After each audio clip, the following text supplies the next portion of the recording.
Alhamdulillah pada kesempatan yang ketiga kali ini kita bisa dikumpulkan oleh Allah Subhanahu wa taala dalam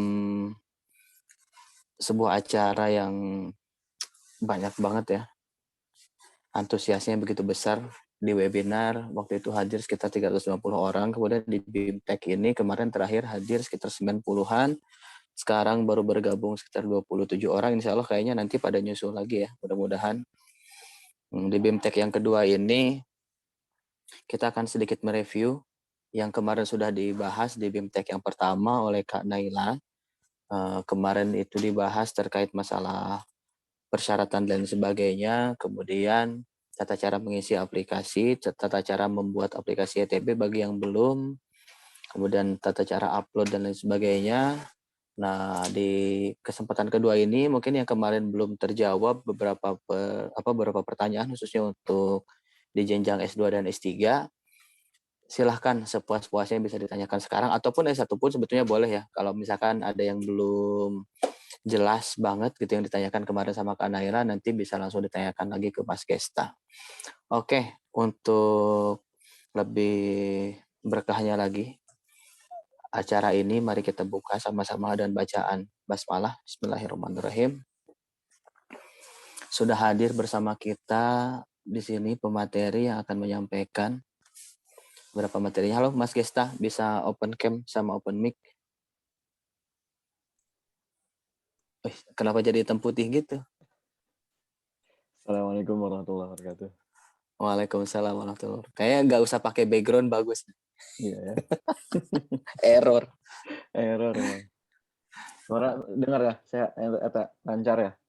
Jernih. Alhamdulillah, baru pulang dari bandara nih. Tadi ada yang nyampe jam 5 pagi. Oh, sibuk. Kebetulan ada yang mau kuliah juga ke sini. Tapi duluan gitu, orang belum ada pembukaan September nanti, biasanya tahun ajaran baru, tapi udah pada datang duluan.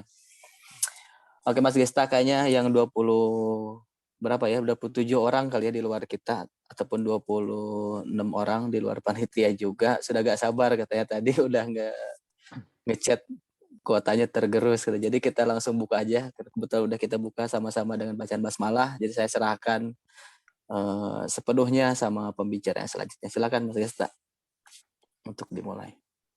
Bismillahirrahmanirrahim. Assalamualaikum warahmatullahi wabarakatuh. Alhamdulillahirrahmanirrahim. Wassalatu wassalamu ala asyrafil anbiya'i wal mursalin wa ala alihi washabihi ajma'in amma ba'du.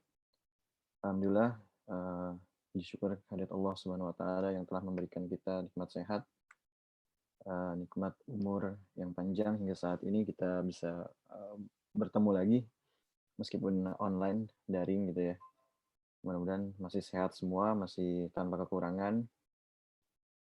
Salawat serta salam marilah kita curahkan kepada Nabi Baginda Muhammad SAW. Semoga keluarganya, tabiin tabiat, dan kita sebagai umatnya selalu dalam naungannya dan selalu mengikuti sunnah-sunnahnya.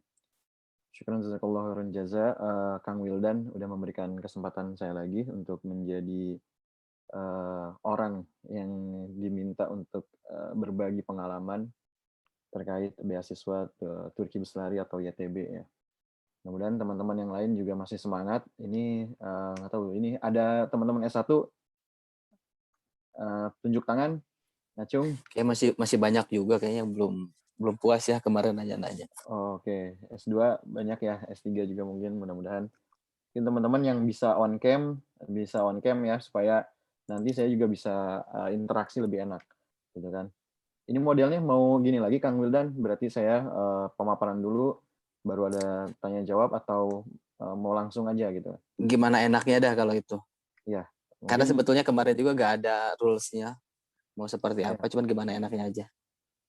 Mungkin enaknya mungkin pas lagi ini ya, saya lagi ini tunjuk tangan aja gitu, ngacung gitu kan. Iya, Nanti langsung raise hand aja kali ya biar nanti supaya ada ini part-part yang mana komunikatif. kita paham, langsung kita bedah di situ kan.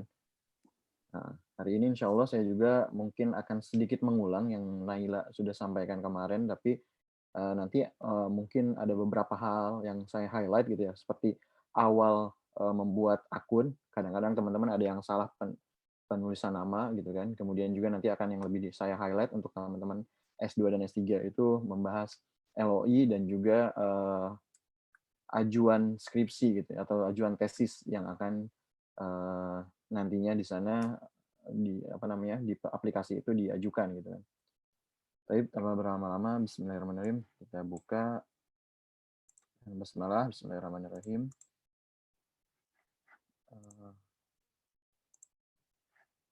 Izin share screen ya.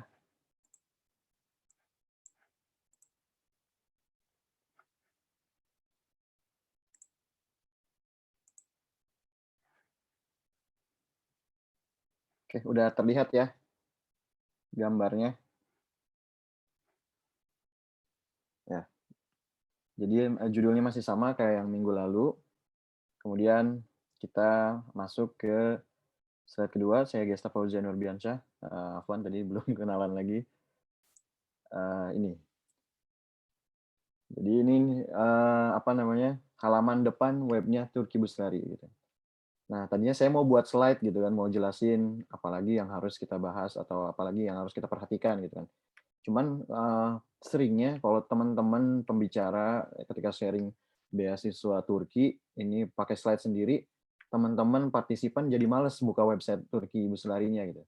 Padahal di sana sudah ada informasi yang sangat lengkap dan teman-teman butuhkan. Dan teman-teman pembicara pun yang sedang sharing sebetulnya mereka mendapatkan informasi-informasi itu dari websitenya itu sendiri, website Turki Buslari. Oke, tanpa berlama-lama kita langsung aja masuk ke websitenya ini.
Kelihatan ya?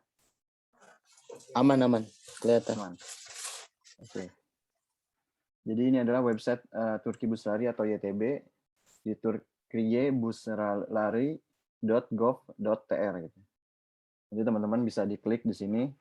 Saya yakin sih teman-teman yang punya niat untuk daftar Turki Buslari tahun ini mungkin udah tahu semua gitu kan.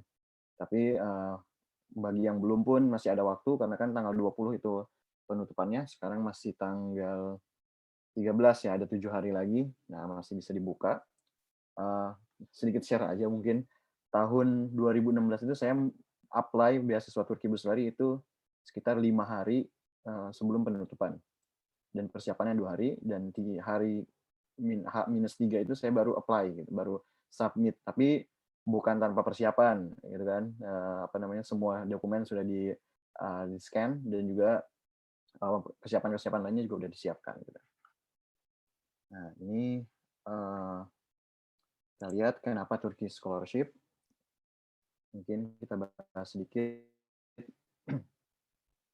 Kenapa Turkish Scholarship? Katanya provides university and department placement unlike other higher education scholarship program. Katanya Turkish Scholarship ini memberikan penempatan universitas dan jurusan gitu kan. Tidak sama seperti program beasiswa lainnya. Jadi yang sudah kita bahas waktu minggu lalu bahwa Turkish Scholarship ini kita sudah memilih universitasnya dulu dan jurusannya, dan langsung nanti ketika kita milih itu dari tim penyeleksi yang akan menempatkan universitas dan jurusan kita. Tidak seperti misalkan beasiswa LPDP gitu kan. Kalau teman-teman ikut misalkan beasiswa LPDP S2 atau S3, biasanya teman-teman pertama bisa dapat LOA-nya dulu. LOA itu Letter of Acceptance dari kampus yang akan dituju. Kemudian baru daftar LPDP-nya, atau dibalik bisa dapat LPDP-nya dulu baru nyari kampusnya kayak gitu kan. Nah, tapi kalau Turki ini enggak. Jadi kalau misalkan keterima beasiswanya ya udah berarti universitasnya juga dan jurusannya diberikan gitu kan. Kemudian cover tuition fees itu kan dikasih uang jajan selain uang beasiswa kuliah, dapat uang apa namanya asrama, uang makan pagi dan sore. Ini juga dikasih uang jajan. Kemudian allows you to learn the language of the country, study with 1 year katanya. Jadi udah kita bahas juga sebetulnya. Jadi ada kesempatan untuk mempelajari bahasa Turki selama 1 tahun. Ya, kemudian provides accommodation for student arriving in a new country. Jadi akomodasinya diberikan, asrama. Kemudian support you on your journey to Turkey and when you return to your country. Jadi tiket pulang pergi ketika pertama kali pergi ke Turki dan juga ketika lulus itu diberikan oleh Turki. Kemudian mereka juga mengcover health insurance. Jadi teman-teman kalau sakit di sana udah nggak perlu khawatir lagi, semuanya sudah di-cover sama Turki Buslari. Misalkan ingin scaling setiap 3 bulan sekali, atau misalkan apa namanya pengen medical check up, itu udah termasuk di sana gitu kan. Tidak perlu mengeluarkan uang kembali. Nah, kemudian juga also provide monthly stipend. 1.000 TL untuk anak S1, 1.400 TL untuk S2, dan 1.800 TL untuk anak S3 per bulannya. Gitu. Kemudian kita lanjut lagi, mungkin teman-teman lupa atau ada yang baru join, kriteria dan scholarship program.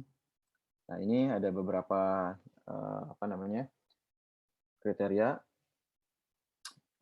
Untuk kriteria umur S1 itu batasnya 21 tahun di tahun yang sama. Kemudian untuk S2 30 tahun, untuk PhD atau S3 itu 35 tahun, untuk research scholarship itu di bawah 45 tahun. Nah, siapa aja yang boleh mendaftar? Seluruh apa namanya orang yang dari seluruh negara, kemudian lulus atau yang akan lulus pada tahun yang sama itu before Agustus 2022. Jadi teman-teman sebetulnya yang September akan lulus pun masih bisa, sebetulnya masih ada chance. Tapi akan lebih baik bahwa jika teman-teman bakal lulus di tahun yang sama, tahun ini, di tahun 2022, Agustus 2022. Kemudian researchers and academics, gitu kan.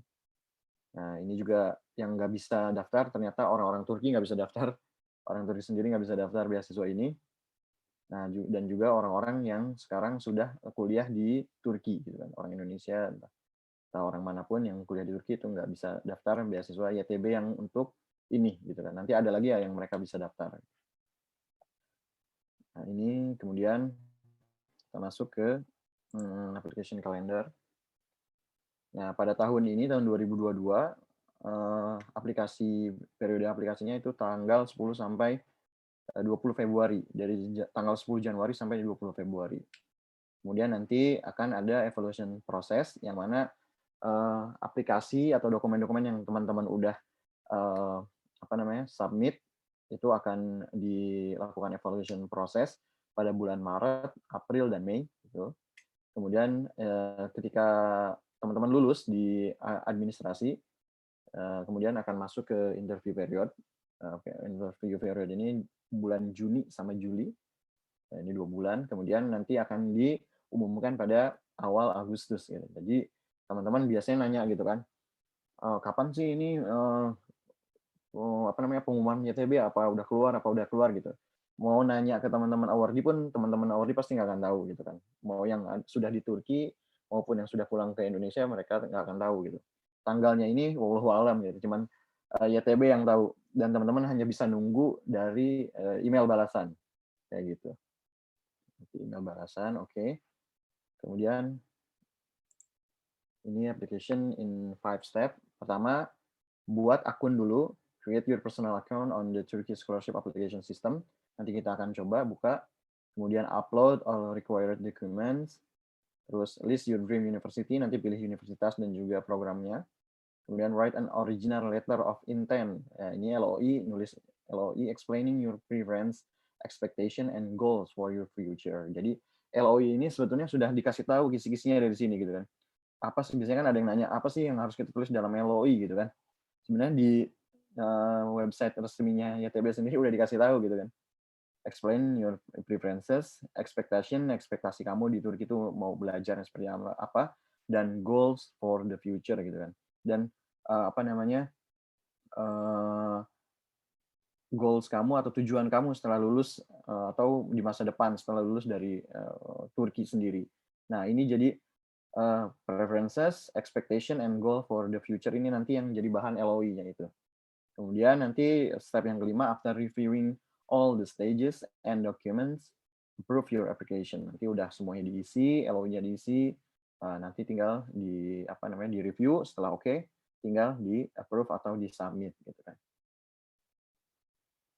Oke, kita next. Di sini evaluation and selection process. Jadi teman-teman kalau yang ikut beasiswa Turki itu persiapkan dulu step yang paling dekat gitu. Kadang ada teman-teman yang buat aplikasinya aja belum selesai, udah nanyain gimana sih caranya untuk masuk ke interview atau menjawab pertanyaan interview. Jangan jauh-jauh dulu. Menurut saya gini, kita step by step gitu kan. Fokus dulu sama langkah yang paling dekat yang harus diselesaikan gitu supaya fokus. Yang pertama adalah preliminary assessment gitu kan. Nah, di sini nanti teman-teman dibuat di application itu nanti upload academic achievement, kemudian dan juga informasi-informasi lainnya. Ketika ini udah selesai, disubmit, ya udah teman-teman tinggal nunggu expert evaluation. Nanti evaluasi ini akan dilakukan oleh para expert di sana di Turki Busari. Ada timnya gitu kan, nanti mereka akan lihat apakah teman-teman ini layak untuk masuk ke interview proses atau tidak gitu. Karena memang tidak semua orang yang daftar di YTB ini masuk ke interview proses gitu. Mungkin bisa setengahnya atau mungkin 1/10-nya gitu kan.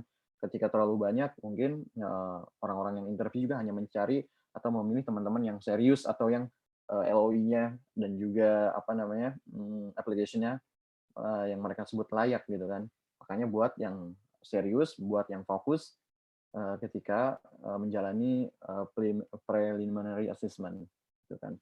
Kemudian ketika teman-teman dinyatakan expert evaluation ini lulus, nanti akan dikasih email interview. Interviewnya nanti juga di tempat yang teman-teman sudah pilih, either di Jakarta ataupun di Aceh. Nah, nanti juga ini ada, tidak perlu kita bahas pada hari ini. Mungkin insya Allah mungkin ada ini ya Kang Wildan ya, nanti ada sesinya sendiri ya kalau teman-teman yang ikut interview ya. Iya, siap. Ada lanjutannya lagi nanti setelah beres tahap selanjutnya. Oke, kemudian final assessment. Ini kalau udah selesai habis interview, ini adalah step terakhir yang menyatakan teman-teman lulus untuk kuliah di Turki. Nanti ada juga step persiapan-persiapan lainnya yang harus dilakukan setelah final assessment seperti pembuatan visa, booking tiket dan lain sebagainya. Kemudian teman-teman biasanya nanya juga gitu kan, ada nggak sih guideline tertulis gitu kan, yang dibuat sama YTB sendiri gitu kan, biar kami itu nggak bingung nyari panduannya. Nah ini tinggal diklik aja nih, diklik nih academic fresh guide gitu kan, fresher guide.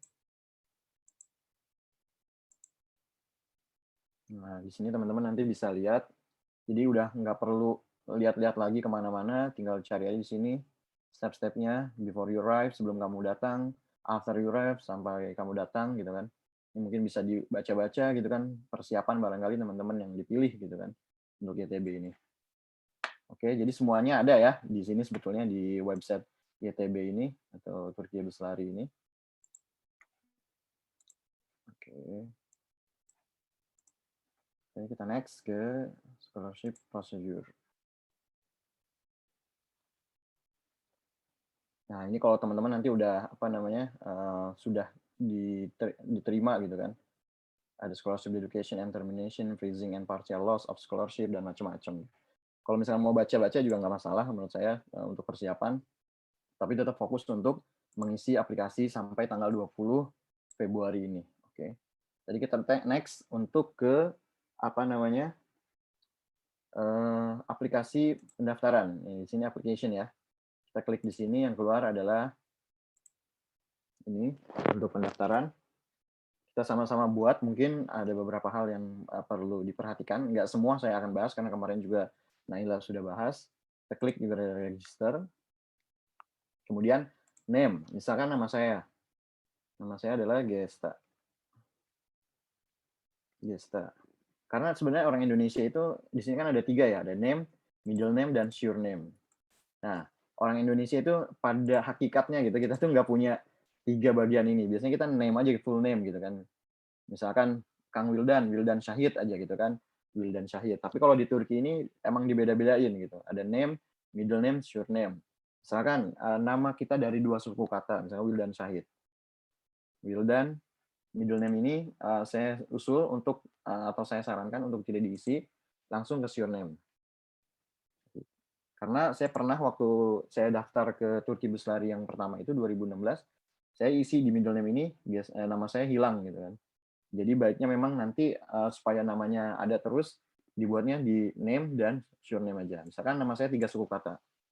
Gesta. Gesta Fauzia, surname-nya Nurdiansyah. Seperti ini jadi. Gitu ya. Kemudian kita select gender, lahirnya kapan,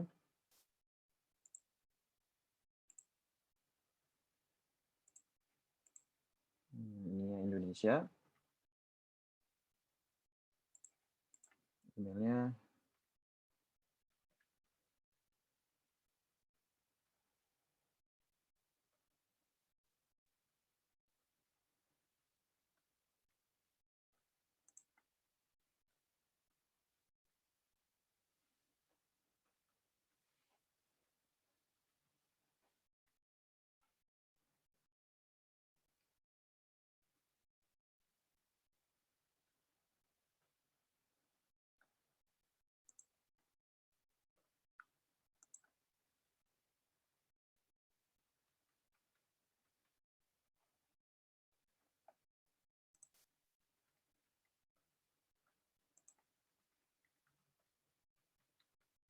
untuk paspornya sendiri nanti di sini ada minimal 8 karakter gitu kan.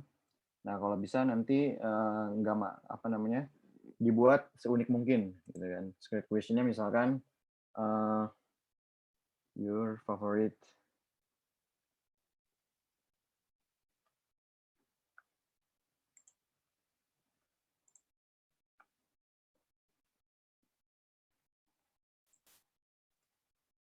Oke, nanti kita klik I'm not a robot, approve, kita save. Nah, ini akan muncul namanya name Gesta Fauzia, middle name-nya kosong, surname-nya Nurbiansyah.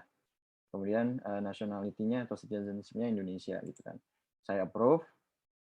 Please make sure that your name and surname are correct to be used in formal proceeding. Nationality cannot be changed in the next step. Jadi ini diperhatikan nama-nama ini tidak bisa diganti gitu, terutama nationality dan citizenship. Jadi teman-teman harus concern di nama ini, jangan sampai ada kesalahan nama karena nanti akan berimpact untuk hal-hal selanjutnya gitu, dokumentasi dan juga yang lainnya. Kemudian kita save.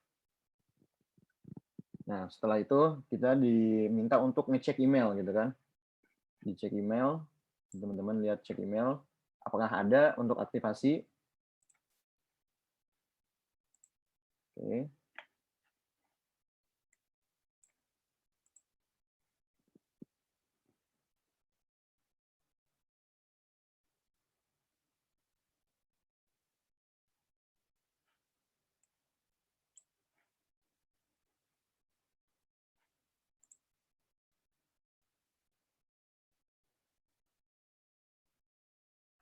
Teman-teman kalau misalkan langsung ada yang mau ditanyain nggak apa-apa tadi ya.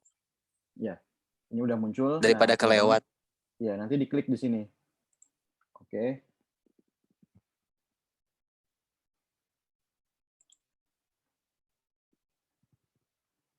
Oke. Yang ini udah bisa ya, tadi yang punya saya itu. Nah, kita masuk di sini. Mungkin teman-teman kemarin ada yang wah salah gitu kan. Itu nggak masalah sebenarnya, mau ya cuma nanti nama teman-teman ada yang hilang aja gitu. Misalkan yang tadi di middle name itu.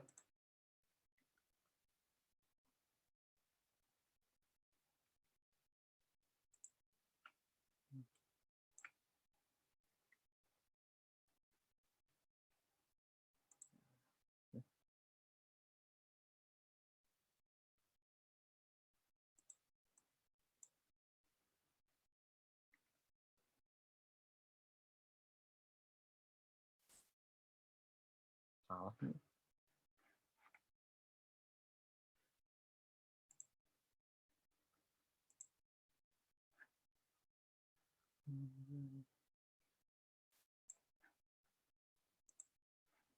Oke, kita lihat yang saya tadi apa namanya agak bermasalah. Yang mau nanya bisa raise hand ya, biar nanti saya unmute.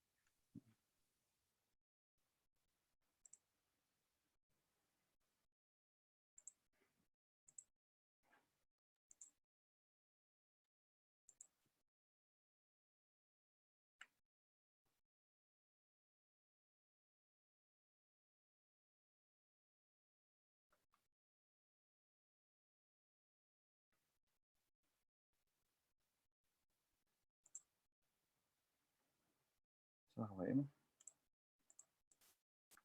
Oke, tadi mungkin ada kesalahan. Saya cek ini pakai akun yang lain ya. Jadi tadi udah masuk. Nah, jadi ini salah satunya seperti ini. Nanti kalau masuk, kita akan dimasukkan ke dalam hal seperti ini atau page seperti ini. Nah, nanti teman-teman ngisi apa namanya detail personal information dulu. Nah, setelah itu nanti diisi. Jangan lupa ketika mengisi personal information semuanya setelah jadi di save gitu ya. Nanti ada nomornya, NIK gitu kan, siapkan atau paspor.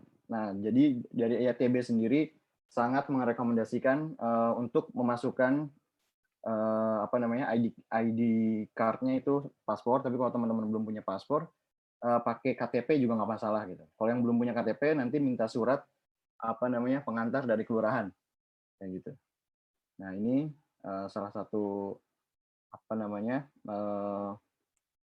aplikasi. Kemudian kalau misalkan nanti ketika awal-awal teman-teman masih bingung gitu kan pakai bahasa Turki di sini biasanya ada juga. Nah, nanti tinggal klik di bagian sini language detail gitu kan. Nanti di sini ada bahasa Turki, bahasa Inggris. Kalau misalkan pakai bahasa Arab bisa bahasa Arab, pakai bahasa Arab diklik aja ini Perancis dan belum ada bahasa Indonesia ya. Nanti tinggal situ, kemudian diisi hobinya apa, kemudian spesial talentnya apa. Nah, jadi teman-teman nanti ini diisi juga nama keluarganya, ibu, bapak, kemudian pendapatannya per tahun orang tua, per bulan, gitu kan. Kemudian kontak info, kemudian juga nanti apa namanya diklik juga apa namanya SMA dan kuliahnya untuk teman-teman yang mau S2. Kalau misalkan teman-teman yang mau S1 ya berarti SMA-nya aja. Kalau S3 berarti nanti sama dengan plus S2-nya gitu kan. Di sana nanti ada beberapa poin gitu kan. Kemudian language details gitu. Nah, nanti bahasa apa aja yang teman-teman tahu, bahasa Indonesia, misalkan bahasa Inggris. Kalau ini native language-nya bahasa Indonesia, kemudian ini other language skill, bahasa-bahasa yang lain. Apakah kalian juga tahu bahasa Turki? Kalau misalnya tidak, ya tidak. Kalau bisa, nanti biasanya ada sertifikatnya gitu kan, dan juga levelnya. Kemudian juga ada working experience. Nanti teman-teman yang sudah bekerja, biasanya teman-teman yang mau apply S2 atau S3, nanti bisa masukkan. Gitu kan. Kemudian academic qualification, ini ada GRE, GMAT, SAT, ALES, dan lain-lainnya. Kemudian juga social activity. Ini biasanya yang apa namanya sertifikat-sertifikat gitu kan, yang juga menunjang kekuatan teman-teman untuk dipilih. Kemudian Turki experience, apakah kamu ada apa namanya experience atau pengalaman ke Turki, apakah sudah pernah di Turki ataupun punya keluarga di Turki, ini ditanyakan. Nah, hal yang perlu diperhatikan sama teman-teman juga ketika mengisi beasiswa Turki ini, aplikasi beasiswa Turki ini, nggak bisa didiemin lama-lama gitu kan. Ketika masuk gitu kan ke aplikasi nggak bisa didiemin, misalkan sekitar 10 menitan mungkin ya, 10 menit, 5 atau 10 menit. Kalau misalkan nggak diketik, nggak di apa-apain gitu, ini akan kembali ke apa namanya page pertama ketika login itu. Makanya harus buru-buru dilihat dulu gitu kan yang kira-kiranya bisa apa namanya diisi langsung dan jangan lupa untuk di save gitu kan. Jangan sampai kelamaan. Nah, misalkan juga ini kayak misalkan ini kan nanti upload apa namanya upload sertifikat-sertifikat ya. Nah, teman-teman juga harus cek juga, misalkan kayak gini, nanti jenis sertifikatnya apa, award gitu kan, menang juara lomba atau apa, project atau sertifikat. Misalkan sertifikat, misalkan hanya partisipan gitu kan, sertifikat ditulis di sini, nanti namanya apa, ini diperhatikan namanya apa, terus tanggal berapa, institusinya yang mengadakan atau yang menyelenggarakan itu institusinya apa, kemudian jenisnya apa, misalkan di political science gitu kan, political science terus, dan ini di-upload nanti sertifikat teman-temannya, kemudian description-nya nanti ditulis, misalkan apa gitu kan. Nah, saya mengikuti kegiatan ini, misalkan bertujuan untuk memperkuat knowledge saya di bidang politik, misalkan tentang tentang politik gitu ya, seminar tentang politik gitu, politik di Indonesia gitu kan. Apa yang didapat kemudian dideskripsikan di sini secara singkat saja kayak gitu. Nanti jangan lupa untuk di-save di sini, diklik di-save. Nanti akan muncul dia seperti kayak gini misalkan. Gitu kan. Oke. Itu yang perlu diperhatikan sama teman-teman juga. Kemudian juga nanti yang perlu diperhatikan lainnya itu adalah yang di education information. Nah, di sini itu nanti akan ada sekarang contoh seperti ini. Nggak bisa dicek ya. Nah, nanti ditulis, grade ini kan nanti pada bingung biasanya tuh, grade type-nya seperti apa. Nah, nanti yang dimasukkan itu nilai UN, nilai UN-nya. Nah, misalkan yang pada tahun 2013 itu 10 poin grade scale, kemudian nilai UN-nya dari 5 mata pelajaran itu, dari 10 itu 9,10 gitu kan. Nah, seperti ini. Jadi 10 ini nilai tertinggi, 9,10 ini nilai yang kita dapat. Kemudian di-upload diplomanya atau ijazahnya, kemudian juga transkripnya. Jadi ini nilainya nilai UN ya, bukan nilai keseluruhan ketika kita sekolah di SMA gitu kan. Oke. Ketika ini semua sudah diisi, nanti akan ada centang 2 seperti ini. Centang 2 biru ini kayak WhatsApp misalkan udah kekirim seperti itu. Kalau belum, biasanya ini ada pentung ini, tanda pentung.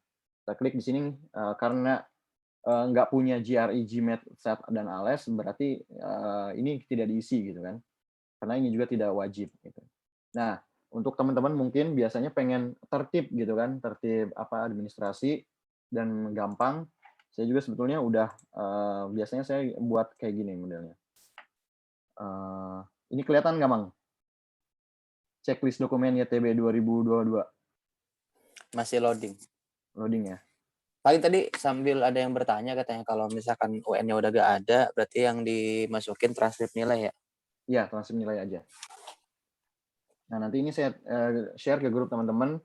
Jadi dokumen yang ada atau yang diperlukan di Turki Buslari atau YTB itu ada dibagi dua. Yang pertama wajib, yang kedua adalah tambahan. Nah, nanti ini yang wajib-wajib ini perlu siapkan. Kemudian yang tambahan-tambahan ini juga akan jadi nilai tambah sebetulnya walaupun tidak wajib gitu kan. Nah, nanti tinggal di checklist aja gitu kan. Kalau saya dulu udah biasa nyiapin seperti ini, jadi ketika setelah lulus kita juga udah tertib gitu administrasinya, jadi gampang ngeceknya. Oh, ini kita punya, ini punya gitu kan. Tinggal nanti kita kumpulin gitu kan. Karena ini akan dibutuhkan terus ketika kita lulus dari aplikasi YTB ini nanti untuk pendaftaran ulang di kampus, kita juga butuh hal-hal seperti ini gitu kan. Oke. Kita lanjut lagi ke yang website-nya. Ada yang ngerasain 2 orang kayaknya mau nanya dulu. Ya, mangga, Mang. Ada Widad, silakan. Udah, saya minta unmute.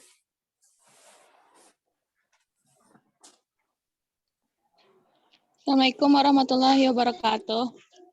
Waalaikumsalam. Waalaikumsalam. Kak, saya mau bertanya. Sebelumnya saya udah ngisi formulirnya kan yang ada informasinya itu. Terus rupanya yang di surname-nya itu saya ngisi nama depan saya. Nama saya kan Widat Maulani Mardiah. Terus yang di belakangnya tuh kirain nama panggilan juga kan. Jadi bikin di belakangnya tuh Widat. Terus pas di personal information tuh Saya ganti aja lagi jadi Mardiah di belakangnya. Ya. Itu gimana tuh, Kak? Ya nggak masalah, asal nanti namanya berapa suku kata ya? Mardiah doang ya namanya? Widat 3. Mardiah? Lani Mardiah, 3 suku kata. Tapi namanya semuanya ada semua ya? Ada, tapi pas tuh tadi tuh sebelum masuk ke apa ini kan, Widat Maulani Widat jadinya kan surname nama belakang kan tuh ternyata surname itu nama belakang. Oke. Cuma kalau nanti pengen nggak ribet gitu ya, itu mendingan dibenerin. Iya, diganti jadi Mardiah aja. Iya, kayak tadi yang saya udah kasih tahu. Tapi kalau misalkan nanti biasanya teman-teman itu bukan hal yang fatal sih sebetulnya ya. Cuma nanti kita kadang-kadang gini, ada itu kan tersistem ya. Ketika keluarnya seperti itu, terus ada beberapa tempat misalkan di kampus ataupun di tempat pembuatan ikamet atau resident permit itu mesti akan ditanyakan. Itu biasanya akan agak sedikit ribet gitu kalau ketika beda. Tapi kalau teman-teman semuanya sama, itu dimanapun itu akan gampang gitu. Jadi gimana tuh, Kak? Ya saran saya kalau Widat nggak mau bingung gitu kan, nanti ketika udah nyampe sana mungkin diperbaiki aja itu namanya. Oh, ya Kak. Terima kasih, Kak. Oke, sama-sama. Ada lagi, Mang? Itu. Niko. Ada lagi, satu lagi, Niko.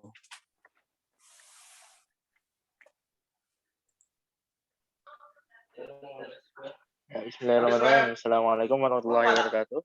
Waalaikumsalam. Saya ingin bertanya, kan sebelumnya saya sudah mengisi form aplikasi itu. Nah,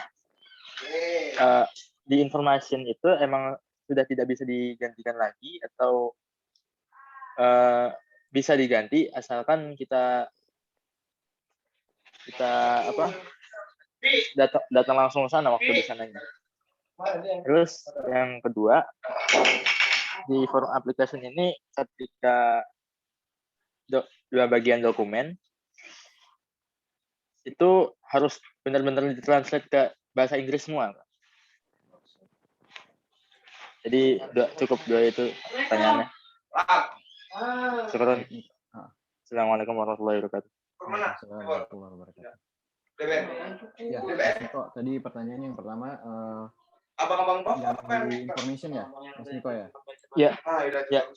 Terus saya. Itu saya kurang tahu, kayaknya itu masih bisa dirubah ya, Mas Niko. Kesalahannya di mana, Mas? Di middle name apa? Di nama. Di nama, terus di nomor nikah sih. Berapa aja bayarnya? Itu nanti yang agak fatal nomor nikah juga nanti kan itu akan dicek ya. Nanti di pas kontrak dulu. Buat visa. Udah di kedutaan. Udah dikirim ke tempat. Nanti Mas Niko baiknya kalau menurut saya gitu kan, kalau tadi nama dan nikahnya salah, lebih baik dibuat atau dibetulkan dulu gitu kan. Jangan sampai nyampe sana baru dibenerin gitu kan. Kalau bisa sih dari aplikasinya sekarang dibetulkan dulu gitu. Kayak gitu ya. Mas Niko udah semuanya selesai itu ngisi family information, kontak info, education, semuanya itu udah selesai semua. Saya tinggal isi sertifikat, terus sama beberapa hal tentang volunteer dan tata bahasaan. Itu saja, dan ijazah SMA. Saya masih nunggu. Kalau ijazah SMA itu nanti misalkan belum keluar, surat dari sekolah, surat keterangan bahwa ijazahnya akan keluar tanggal sekian atau bulan sekian gitu kan, sebelum Agustus 2022 gitu. Kemudian kalau yang tadi nama itu sama mungkin kayak Widat juga tadi, akan lebih baik gitu kan, mendingan entah itu diulang entah itu diedit, tapi saya belum tahu ini bisa diedit apa enggak gitu kan, supaya Mas Widat Mas Niko enggak pusing nantinya, lebih baik mungkin dibetulkan dari sekarang gitu kan. Kemudian yang pertanyaan kedua, apakah semua harus ditranslate bahasa Inggris? Ya baiknya ditranslate bahasa Inggris seperti ijazah misalkan. Nah, biasanya kan ijazah SMA kita masih belum ada bahasa Inggrisnya ya. Nah itu kalau misalkan Mas Niko misalkan pengen translate sendiri juga nggak masalah gitu. nggak perlu yang tersumpah dulu untuk sekarang. Cuman ya dibuat sama dengan aslinya gitu. Jadi yang di-upload, jadi halaman pertama itu aslinya, halaman kedua itu aslinya kayak gitu. Nggak usah tersumpah dulu untuk sekarang untuk pendaftaran. Jadi bahasa Inggris. Tapi kalau misalkan nanti kayak misalkan di sertifikat itu kan kita banyaknya bahasa Indonesia gitu kan ya, karena acara-acara di Indonesia itu nggak masalah pakai bahasa Indonesia. Jadi sertifikatnya di-upload pakai bahasa Indonesia, nggak usah ditranslate sertifikat aslinya itu. Kemudian tinggal nanti di penjelasannya itu, di description-nya itu pakai bahasa Inggris dan juga keterangan-keterangan lainnya pakai bahasa Inggris. Kalau sertifikatnya pakai bahasa Indonesia kayak gitu.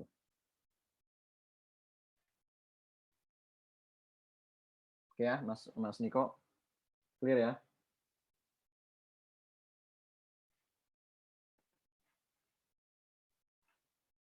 Oke, kita next mungkin. Nah, tadi kalau misalkan ini semua udah selesai, ini udah udah selesai, kita masuk ke homepage yang di sini kita klik. Nanti sebetulnya di sini ada pilihan-pilihan, ada beberapa pilihan gitu kan. Mau pilih beasiswa S1, S2 atau S3 gitu. Nah, yang ini yang saya klik adalah beasiswa S2 gitu kan. Master degree, application date-nya tanggal 20 harusnya gitu ya. Tinggal di-apply. Klik OK. Nah, di sini juga harus diperhatikan lagi, dibaca lagi apa yang harus dipersiapkan gitu kan. Kalau udah oke semua, kita masuk ke preference. Nah, di sini adalah di preferences ini pemilihan kampus gitu. Nah, ini yang biasanya teman-teman S2, S3 tanyakan gitu kan. Apakah ketika saya jurusan S1 biologi atau saya jurusan S1-nya politik atau kedokteran gitu kan. Apakah bisa cross major gitu kan. Pindah ke major lain gitu kan. Nah, secara nanti di aplikasi ini akan menyesuaikan. Misalkan di education information-nya waktu S1-nya sebagai contoh yang di aplikasi saya ini kedokteran gitu kan. S1-nya kedokteran. Kita lihat di sini. Nah, nanti di sini pilihannya cuma ada ini. Begitu juga teman-teman yang S1-nya di politik atau S2-nya di politik, nanti yang muncul di sini itu nggak ada biomedical engineering, adanya political science atau international relation atau communication science. Jadi YTB ini udah dengan automatically atau dengan secara otomatis mereka akan membaca riwayat S1 teman-teman atau S2 teman-teman. Nanti kemudian ketika milih preferensi kampus ini akan langsung ditujukan ke kampus-kampus atau ke jurusan-jurusan yang sejalan dengan teman-teman gitu. Ataupun ketika agak melenceng nggak terlalu jauh, misalkan political science ke communication science kayak gitu. Nah, kemudian ketika misalkan ini yang contoh saya ini adalah kedokteran, yang munculnya medical microbiology, medical psychology, public health. Kita klik public health misalkan, kita bisa lihat di sini kampusnya mana saja gitu. Kalau teman-teman, saran saya misalkan teman-teman preference untuk kuliah di kampus terbaik di Turki gitu. Pilih aja misalnya kampus-kampus, dicek di URAP itu yang dulu minggu lalu saya pernah sampaikan. Misalkan kampus terbaik di Turki adalah Istanbul University, salah satunya Hacettepe University, kemudian Ankara University kayak gitu kan. Nah, dipilih aja tinggal. Nanti dilihat di sini. City, misalkan ini nama kampus Istanbul University, Institute of Health Science, City Istanbul, kotanya di Istanbul. Language-nya Turkce atau bahasa Turki, duration-nya 2 tahun. Nah, nanti tinggal teman-teman klik aja gitu kan. Klik di sini. Atau teman-teman misalkan, saya kayak, misalkan waktu saya tahun 2016 itu, daftar beasiswa Turki, saya nggak mau ngambil kelas yang pakai bahasa Turkce atau bahasa Turki. Saya cari yang di sini bahasa Inggris, kayak gitu kan. Kayak misalkan contoh, di sini, Koç University. Nah, language-nya Inggris C atau bahasa Inggris. Nah, saya dulu ngambil HI, saya jurusan HI, dan semua kampus dan jurusan saya ambil bahasa Inggris. Karena kenapa? Saya waktu itu memang agak pesimis. Ini jangan contoh. Saya agak pesimis dan saya pengen lebih cepat aja gitu kan. Karena dengan bahasa Inggris saya bisa lebih paham gitu kan ketika kuliah. Walaupun saya harus ikut kursus bahasa Turki dulu 1 tahun. Jadi ini preferensi teman-teman nanti dilihat di website URAP ataupun di Google, kampus mana saja yang teman-teman pengen pengen apply, di kota mana saja, ini dicek, di sini semua ada gitu kan. Oke, setelah pilih, ini sebetulnya ada 12 pilihan. Teman-teman dikasih hak untuk memilih 12 universitas dan juga jurusan. Nah, kalau saya waktu tahun 2016 nge-apply itu, saya hanya milih 4, gitu kan. Saya milih yang pakai bahasa Inggris semua, dan kampus-kampusnya yang terbaik semua, gitu kan. Kalau misalkan nggak keterima, ya udah, gitu. Nothing tulus, gitu kan. Saya waktu itu mikirnya yang penting saya kuliah di Turki pakai bahasa Inggris, gitu kan.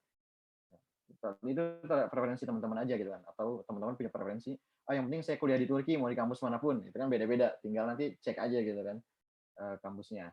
Mau yang kampus bagus semua, kampus di kota-kota besar semua, atau kampus yang di mix gitu, atau kampus yang di kota-kota kecil gitu kan. Kota-kota besar dan kota kecil juga nanti bisa dicek di Google ya. Kemudian ketika ini sudah dipilih sekitar 12 atau ya terserah teman-teman, misalkan pengen 2 atau pengen 1, saya yakin satu kampus ini saya bakal lulus. Nah, itu nanti tinggal ikutin aja preferensi teman-teman gitu. Kemudian setelah ini oke, di save. Nanti teman-teman masuk ke letter of intent. Nah, ini yang teman-teman S2, S3 juga titik beratnya di sini gitu kan. Letter of intent ini. Tadi sudah dikasih tahu sama YTB-nya sendiri, letter of intent itu preferences, kemudian juga goal kita. Nah, itu kombinasi dari itu semua gitu kan. Ada yang raise hand nih. Siapa? Muna, silakan. Assalamualaikum. Kak, ini kan yang My Application ya. Itu belum ada karena belum lengkap itunya, datanya, atau gimana, Kak? Iya, jadi harus dilengkapin dulu. Tadi yang udah saya sampaikan. Jadi yang di sini harus centang biru semua, kecuali academic qualification ini kan nggak punya ya. Normalnya teman-teman di Indonesia itu GMAT, GRE kayak gitu nggak punya. Jadi semuanya dilengkapi dulu, baru bisa milih beasiswanya itu di homepage itu tadi. Kayak gitu. Ini udah checklist biru semua, tapi tetap aja belum ada. Di homepage ini diklik yang sini nih. Lihat kursor saya nggak? Ya. Ya, diklik di situ nanti akan ada pilihan beasiswanya. Bachelor degree, master degree kayak gitu. Di sini cuma ada yang high school, yang middle school, yang itu.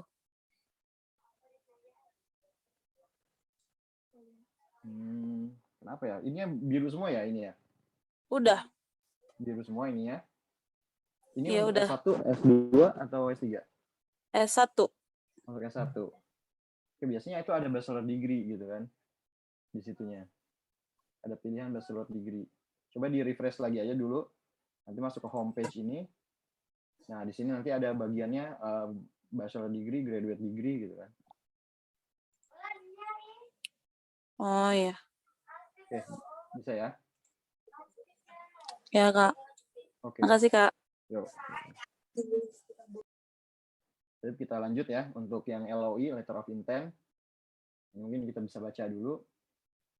Nah, di sini filling the letter of intent field is mandatory for all candidates. Undergraduate and graduate candidates can fill in this field in a language that they can express themselves comfortably. Gitu kan? Jadi teman-teman, sebetulnya kalau dari sini bisa kita lihat anak-anak S1 atau S2 gitu kan, ini bisa pakai bahasa apa aja gitu kan, yang mereka kira mereka convert atau ya, nyaman gitu kan. Cuman saya rekomend untuk pakai bahasa Inggris di sini karena nanti reviewer atau juga bagian evaluator gitu kan nanti akan melihat teman-teman bahasa Inggris atau enggak gitu. Kemudian PhD candidate must fill this field in Turkish or English gitu kan. Kalau untuk anak S3 harus wajib pakai Turkish atau English gitu. Nah, tapi tetap tadi saya kembali lagi lebih baik pakai bahasa Inggris gitu kan. Nah, di sini di letter of intent itu in this section, it is expected to explain following details: your academic and social experiences relating the field you want to take an education, your reasons for choosing Turkey for study, and the importance of your future plans for your education as well as Turkey. Nah, di sini teman-teman menjelaskan gitu kan tentang akademik teman-teman sendiri, bukan diri temannya teman, tapi diri teman-teman sendiri gitu kan, diri pribadi tentang akademiknya. Kemudian pengalaman sosialnya terkait dengan kuliah atau pendidikan yang akan teman-teman ambil di Turki, gitu kan? Dan pentingnya untuk masa depan teman-teman, gitu kan? Kalau saya waktu dulu, mungkin ini sedikit bocoran, gitu kan? Saya menjelaskan bahwa ketika akademik dan social experience saya bilang saya secara akademik saya adalah lulusan HI, hubungan internasional. Kemudian ketika social experience-nya saya biasa atau aktif dalam beberapa organisasi internasional, gitu kan. Misalkan waktu itu saya dalam Mahathir Global Peace School, gitu kan. Saya juga panitianya sekolah perdamaian global. Kemudian juga nanti apa yang akan saya ambil di Turki, gitu. Saya akan ambil S2-nya HI lagi, gitu kan. Nah, HI-nya lagi kenapa, gitu kan? Untuk masa depannya kenapa? Saya HI lagi, gitu kan, karena saya misalkan sebagai contoh ingin mempererat hubungan Turki dan Indonesia, contoh aja, gitu kan. Ya gitu juga, karena saya juga selain aktif di Mahathir Global Peace School, saya juga kerja waktu itu di International Cooperation Bureau, gitu kan, yang mengurusi kerjasama pendidikan untuk universitas, gitu kan. Nah, jadi nanti tinggal isi, gitu kan. Jadi harus di-linkkan antara present and future-nya teman-teman. Pasti dulu teman-teman tuh pernah ngapain, gitu kan, di bidang itu. Kemudian present-nya ini di bidang yang sama, sekarang teman-teman ngelakuin apa, gitu. Kemudian next untuk future teman-teman akan melakukan apa, gitu.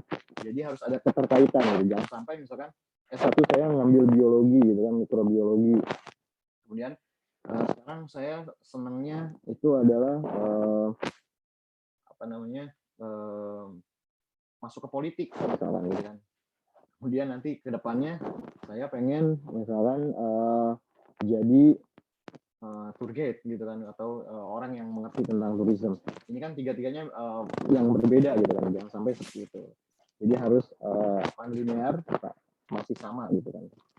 Kemudian ini juga in this section you are asked to give example of general knowledge about academic study in Turkey. And the proposal that we propose in this section is not binding. You can work on another subject you choose later in Turkey. Jadi di sini itu teman-teman diminta, terutama untuk yang S2 dan S3, diminta untuk membuat plan tesis, gitu kan. Gitu. Nanti teman-teman, karena kan S1 itu tidak ada tesis atau tidak ada skripsi kalau di Turki itu, tapi hanya S2, S3 aja yang ada. Jadi teman-teman S2, S3 aja yang wajib untuk mengisi ini, gitu kan. Subjeknya apa? Misalnya ini judulnya, misalkan waktu itu saya tentang regionalism.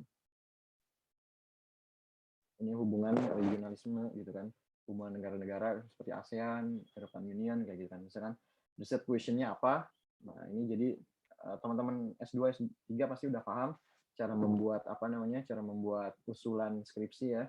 Research question-nya misalkan apa, gitu kan. Apa yang ingin dicari sama teman-teman di situ. Dan perlu diingat, LOI dan semuanya ini tidak perlu panjang-panjang. Kalau misalkan teman-teman pernah ikut LPDP atau AS, Australian Award Scholarship, itu kan membuat LOI-nya atau motivation letter-nya itu panjang. Tapi kalau untuk di Turki Buslari ini, teman-teman hanya sedikit. Misalkan kita lihat di sini, hello, ini udah 5 karakter. Nah, kita lihat di bawah sini.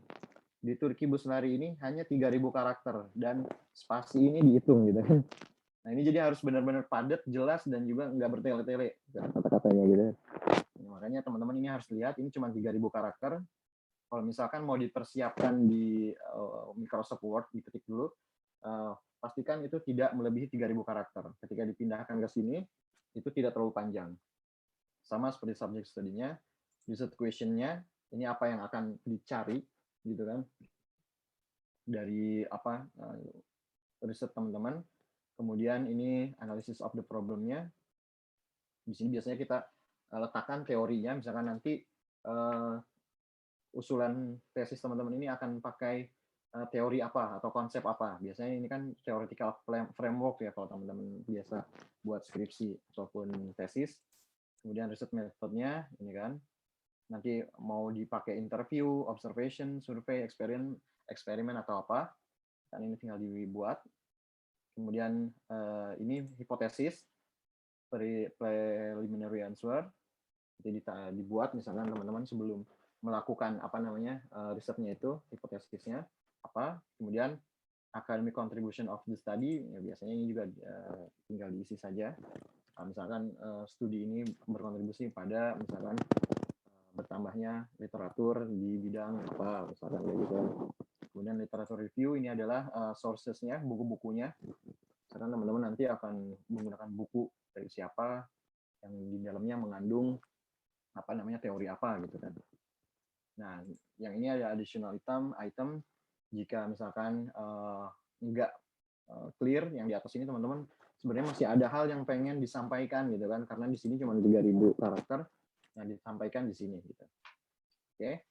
Ketika ini udah selesai, kemudian di save, jangan lupa tinggal masuk ke interview location. Nah, ini misalkan teman-teman pengen di Indonesia kan. Indonesia, klik, di situnya hanya ada 2, Banda Aceh atau Jakarta Pusat. Nah, untuk tempatnya sendiri sebetulnya memang tidak spesifik. Kadang-kadang ada pernah di Universitas Indonesia, ada juga pernah ada di kedutaan Turki gitu kan. Nanti mengikuti email balasan dari panitia di YTB-nya sendiri. Kemudian ada reference information setelah interview location selesai.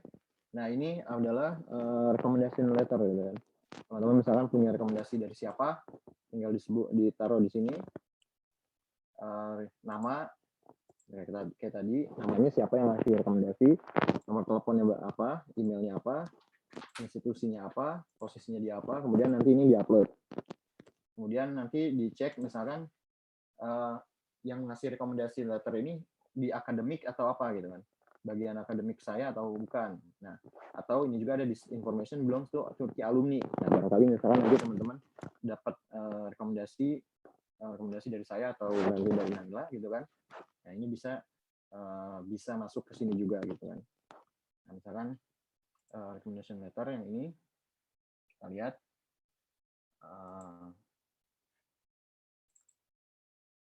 documents, tambahan recommendation letter misalkan yang udah kerja gitu kan, dari teman kerjanya sendiri.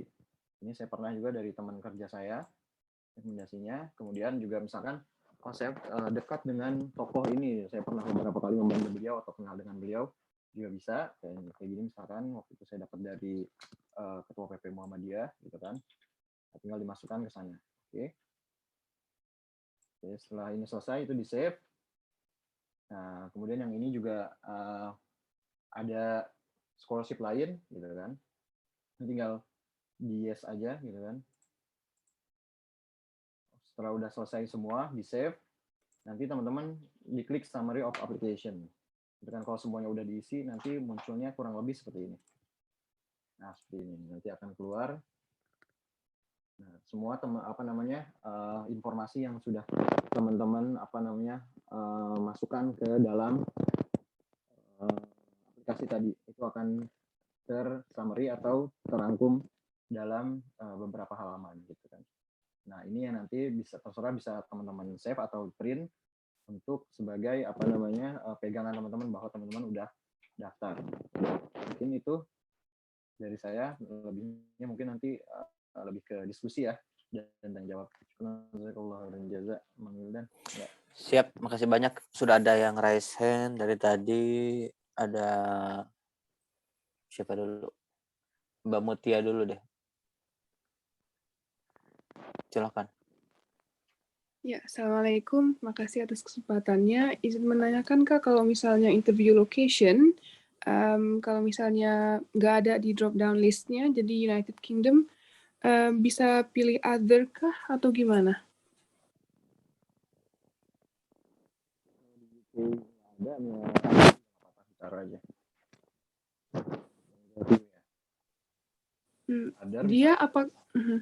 Misalkan other, kemudian di other-nya itu nanti biasanya bisa ditulis di mana gitu. Udah dicoba belum? Iya, udah. Jadi other, terus yang selanjutnya yang kolom city-nya juga other ya? Other juga, iya. Ya. Apa mungkin online, ada kemungkinan online nggak? Ada kemungkinan, ada. Oh iya. Karena teman saya juga waktu itu teman di Filipina, dia di bagian selatan Filipina, mereka nggak ke Manila untuk interview, mereka online. Oh iya. Satu lagi Kak, Kalau misalnya surat recommendation itu harus bahasa Inggris atau misalnya kalau bahasa Indonesia atau bahasa Arab gimana? Bahasa Arab boleh, tapi emang recommend pakai bahasa Inggris ya. Oh iya. Supaya mereka semua interviewer dan juga orang yang evaluasi di sana bisa paham gitu. Oke. Terima kasih, Kak.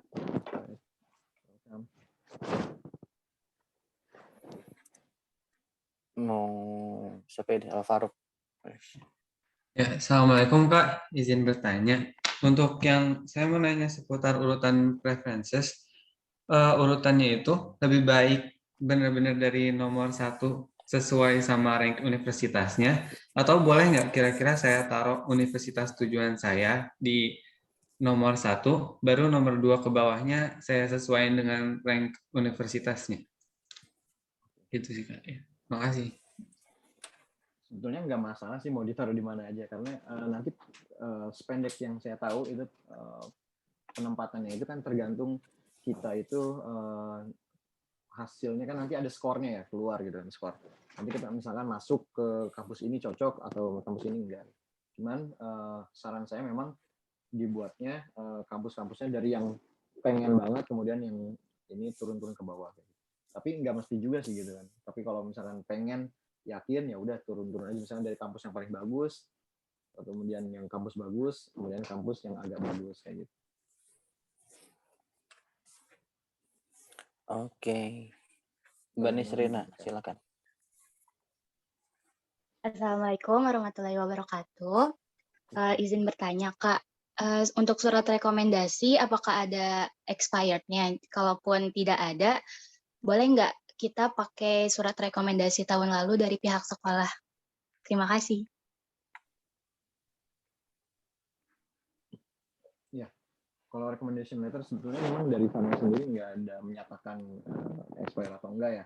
Cuman kalau misalkan bisa mendapatkan yang paling fresh gitu kan, itu akan lebih baik. Gitu. Dan nanti kan tahu gitu. Oh ya ini rekomendasi diberikan tahun ini gitu kan, masih fresh, dan orang yang akan dihubungi biasanya kan emang nggak semua orang yang memberikan rekomendasi akan dihubungi, tapi ada beberapa random gitu kan yang dihubungi, dan ketika tahu oh ini tahun ini mungkin akan jadi strong recommend gitu kan, rekomendasi. Tapi nggak ada yang menyatakan bahwa itu bisa expire atau enggak. Gitu. Mas Hardianti Hasan, silakan.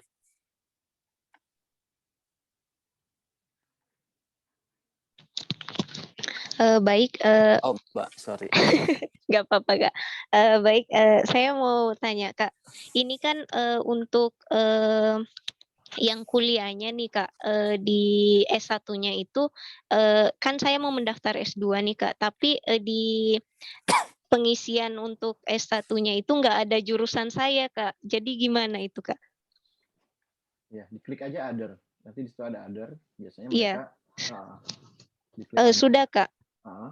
Terus di jurusan fakultas kan juga sudah fakultasnya ada Kak, tapi pas di program studinya itu nggak ada. Oke. Ya, di klik other juga bisa nggak? Kalau others bisa Kak. Kalau yang di fakultasnya iya Kak. Kalau fakultasnya ada, fakultasnya diklik aja yang sama. Iya. Nah nanti yang berarti jurusannya aja yang diklik others, atau yang kira-kira mendekati gitu. Sebenarnya ada sih Kak di situ, tapi ada itu bahasa Turki kan Kak. Saya mau terjemahkan tapi nggak bisa. Jadi saya coba artinya di situ Kak jurusan ekonomi syariah, PR, finansial kayak kultur gitu nah Kak. Itu untuk S1 atau S2 ya? S2. Itu S2 Kak. S2 ya? Iya. Gimana itu Kang Wildan? Ada masukan nggak? Ada IZU nggak? Kalau ada IZU, pilih IZU aja kampusnya. Istanbul Sahabatin Zaim University. S1-nya ini juga ya? S1-nya ekonomi syariah ya? Iya, jadi itu baru mau pengisian untuk anunya Kak, S1-nya untuk di aplikasinya, belum untuk pilih jurusan sih sebenarnya. Ya? Iya.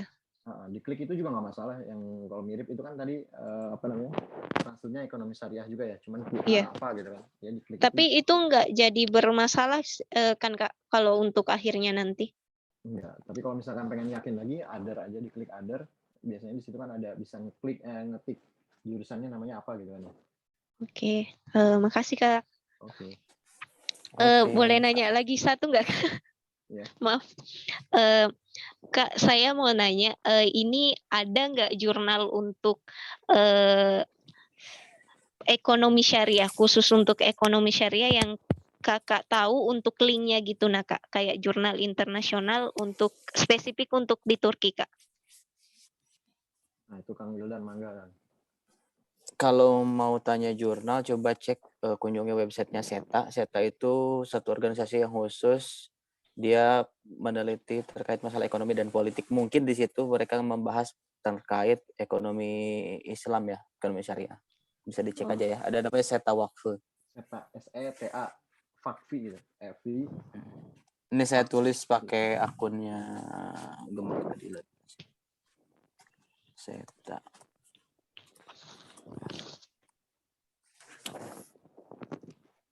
Cek aja di situ ya.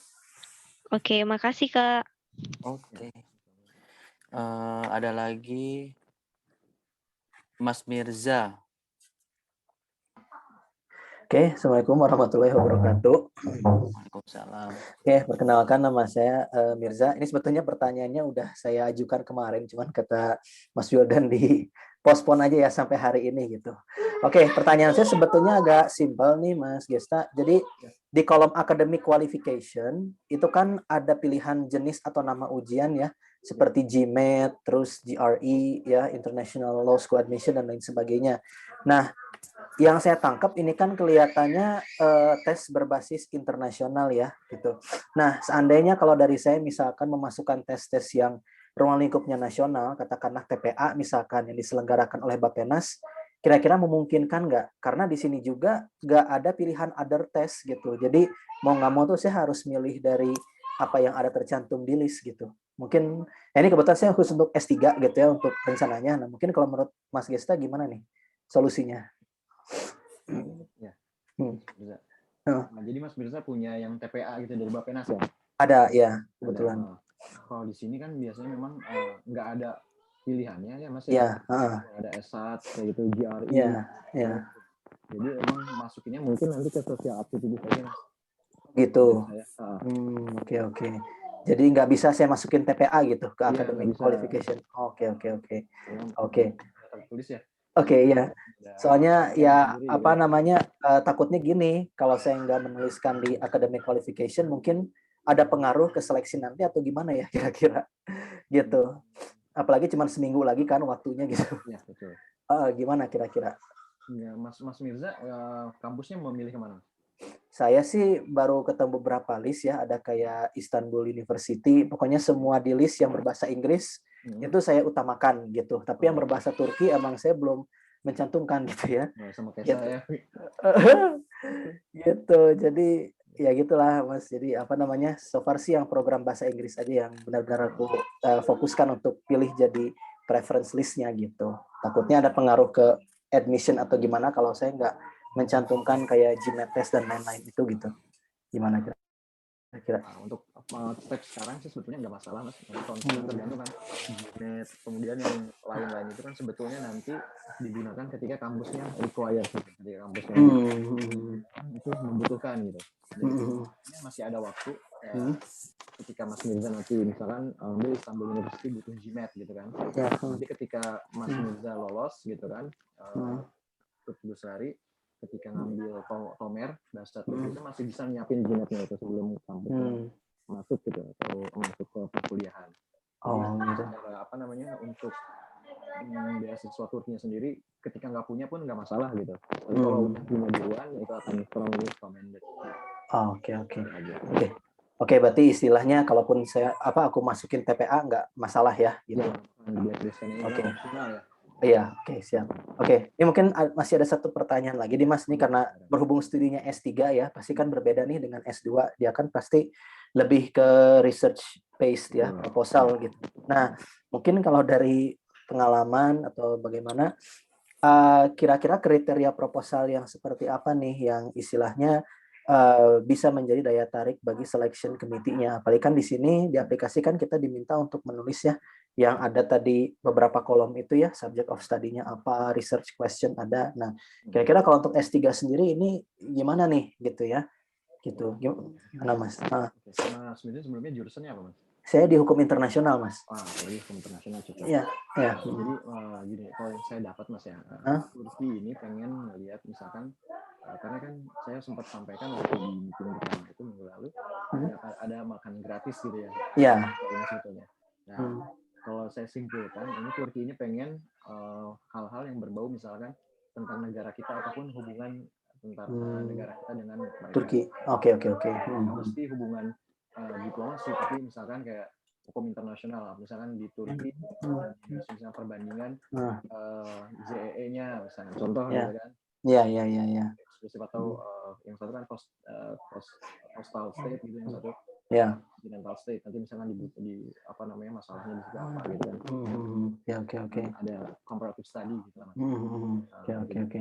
Dua subjek. Selain juga memang nanti Mas Mirza akan lebih baik kalau misalkan udah punya rekomendasi dari dosen di kampus yang akan Mas Mirza masuk di sana. Misalkan Istanbul University Mas Mirza kan masih ada waktu mungkin atau pernah gitu kan kontak sama satu dosen yang risetnya beliau itu Mas Mirza tertarik gitu dan beliau.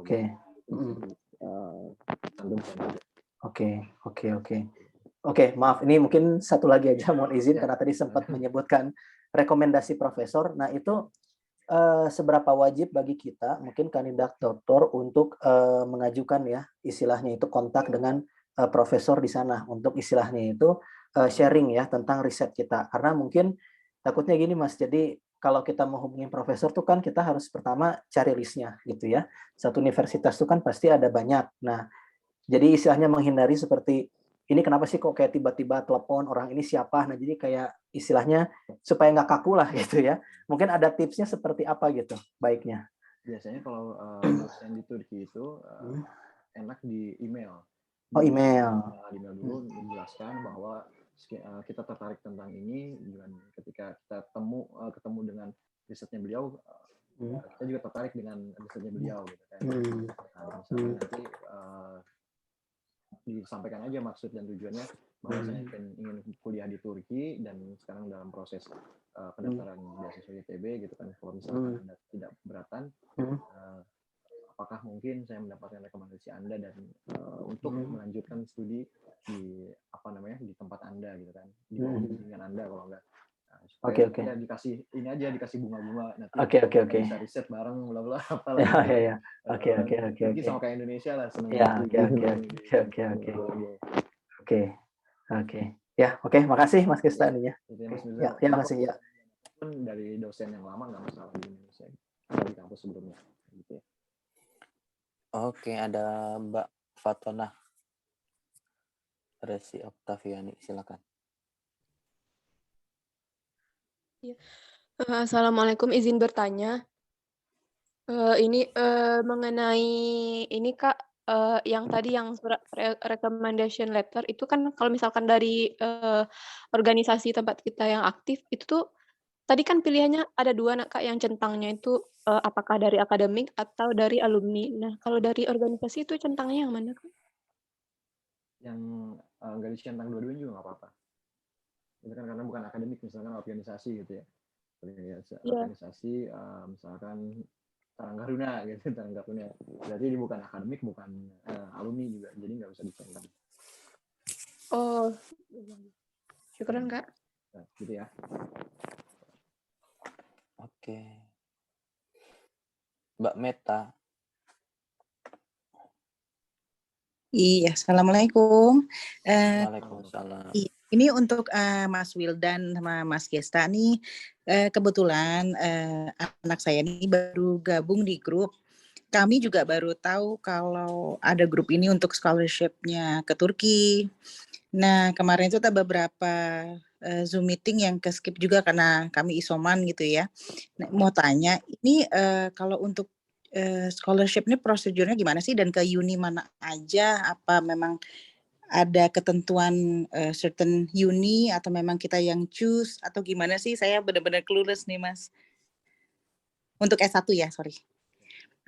Bu Meta mungkin nanti kalau boleh gitu ke panitia titipkan nomornya, nanti kita kirimkan materi-materinya ya. Yang oh iya boleh banget. Juga tadi apa namanya untuk mungkin nanti Bu Meta juga bisa masuk ke ini Turkiye Bosari. Saya ketik di ini ya. Di chat ya. Di chat itu nanti bisa dicek di sana semua apa namanya semua informasi ada di sana yang basic information ya. Ada di sana juga ya. Oke. Apa masih buka slotnya apa gimana sih sampai kapan sih ini Mas Wildan? Masih sampai tanggal 20 Februari. Oh ya, kalau mau lihat siaran ulangnya bisa di YouTube-nya PKS Muda, Bu. Dari mulai season pertama webinar kita ada semua di situ. Sampai yang kemarin. YouTube-nya PKS Muda. Oh gitu ya PKS Muda. Oke, thank you Bang Wildan Mas Kesta. Sama-sama.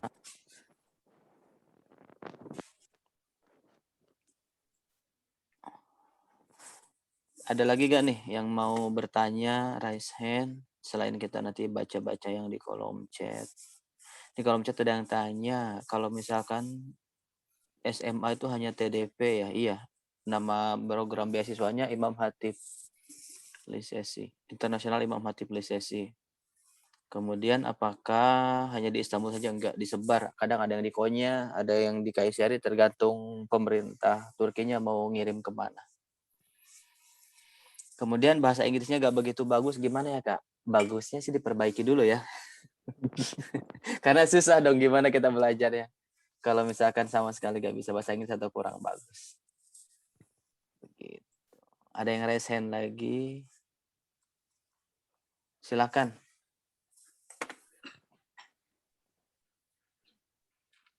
Halo. Mbak Widat.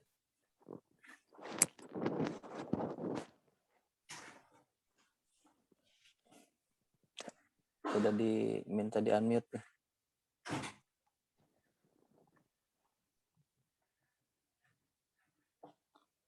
Udah, yang lain ada yang mau raise hand lagi?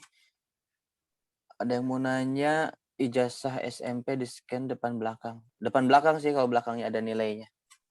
Kayaknya ini teman-teman pada gak datang juga kemarin ya, karena banyak yang nanya yang udah ditanyain kemarin juga. Jadi saran, kalau misalkan ada yang kelewat dari mulai sesi pertama webinar, kemudian sesi kemarin yang pertama BIMTEK, sama nanti juga kalau misalkan ada yang hari ini gak hadir, bisa langsung nonton di YouTube-nya PKS Muda ya, karena udah direkam semuanya di situ. Nabil Muyassar, silakan. Mana udah? Udah. Jadi Assalamualaikum warahmatullahi wabarakatuh. Waalaikumsalam warahmatullahi wabarakatuh. Jadi gini, misalkan kalau kita tuh daftar ke satu misalkan ke Turki ini, nah satu lagi kita daftar juga misalkan ke Al-Qasimiyah gitu. Nah kan terus dua-duanya tuh keterima. Nah, misalkan kita ngambil yang Al-Qasimiyah. Nah, yang Turki nggak diambil. Nanti apakah ada kayak pengaruhnya gitu? Misalkan buat sekolahnya gitu. Nanti misalkan lulusan dari sekolahnya itu ada yang gimana gitu? Gimana tuh?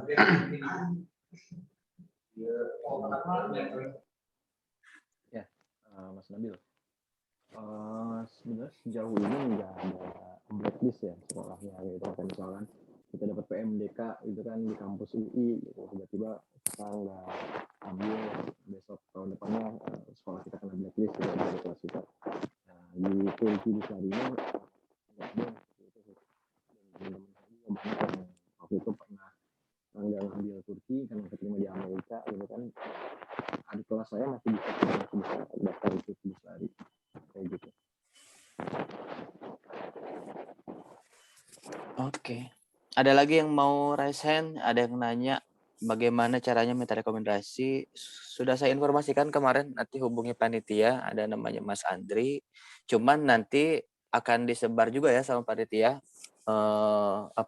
formnya seperti apa, karena tentu nanti kita juga akan lihat mana kira-kira bisa dikasih rekomendasi. Kemudian saya infokan di sini, mohon untuk tidak nge-spam para pembicara ya, kasihan.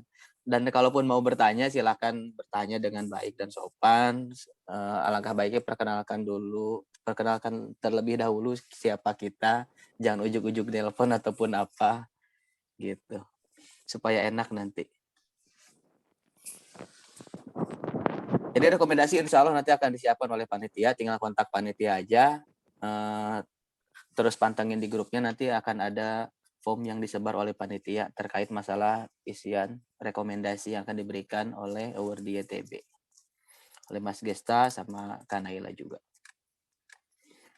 Ada lagi yang mau ditanyakan? Kita masih punya waktu kurang lebih sekitar 30 menit lagi.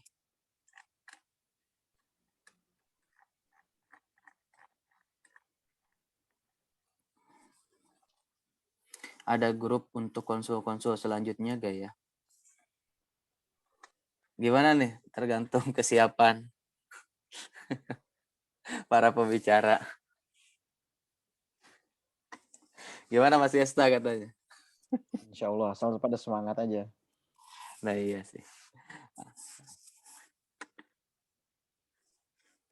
Ini ada yang raise hand itu, Bang Widat. Iya, tadi udah diminta di unmute. Halo, coba. Udah kita minta unmute. Kayaknya juga jaringannya deh. Nah, udah. Halo. Halo. Silakan. Assalamualaikum warahmatullahi wabarakatuh. Kak, ada kejelas suaranya, Kak? Udah. Kedengaran gimana? Ini Kak, ini agak melenceng dari surat rekomendasi. Yang ini bagian lain yang mau ditanya. Itu tentang personal information kan. Di situ ada identification identifikasi card yang kartu tanda penduduk itu. Itu kan ada dimintanya filenya. Jadi pas sudah diisi filenya, tapi tulisannya itu merah. Itu maksudnya gimana tuh, Kak? Oke, ya. Jadi ada beberapa jenis file yang nggak diterima sama aplikasinya. Nah, jadi untuk dokumen, saya lebih rekomen untuk pakai PDF. Dokumennya, dan untuk besar size-nya itu nggak lebih dari 2 MB gitu. Nah, nanti mungkin dicek lagi gitu, Mbak Widat, nanti apakah itu PDF atau JPEG. Biasanya yang diterima JPEG dan PDF, tapi kalau saya lebih rekomen kalau untuk dokumen itu PDF, dan dicek lagi bahwa kalau besaran filenya itu tidak lebih dari 2 MB gitu.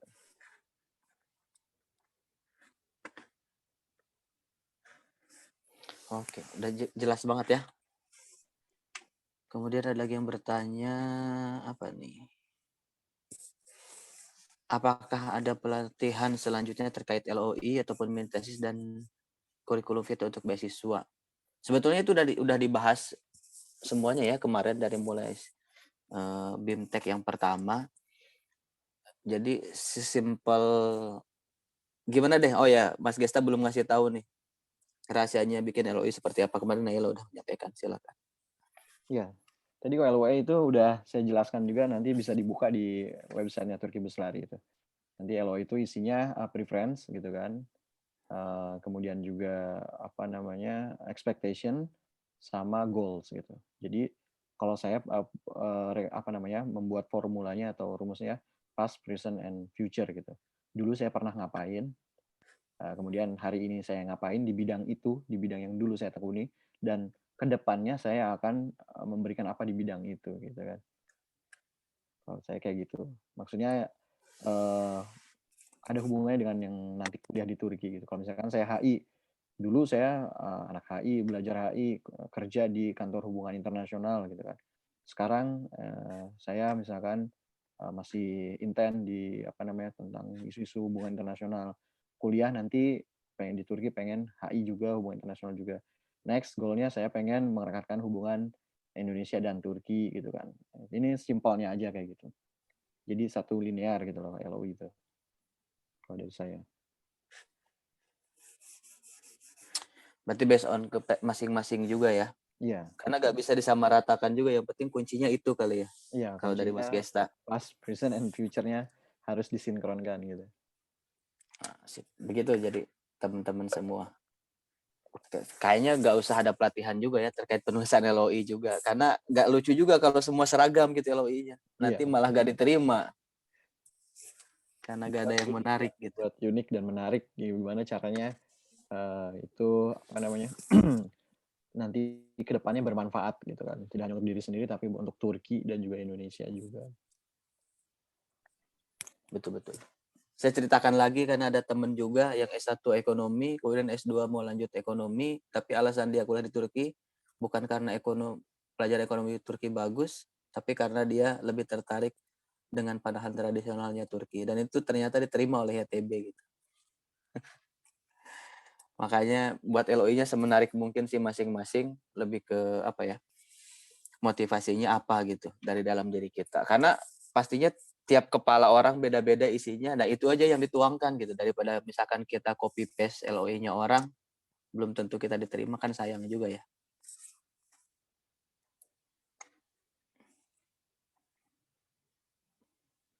Kalau hanya untuk konsultasi bisa tidak, Kak?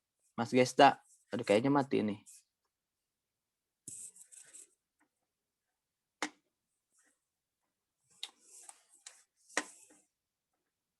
Halo. Sebentar kawan-kawan. Kayaknya jaringannya dia lagi error.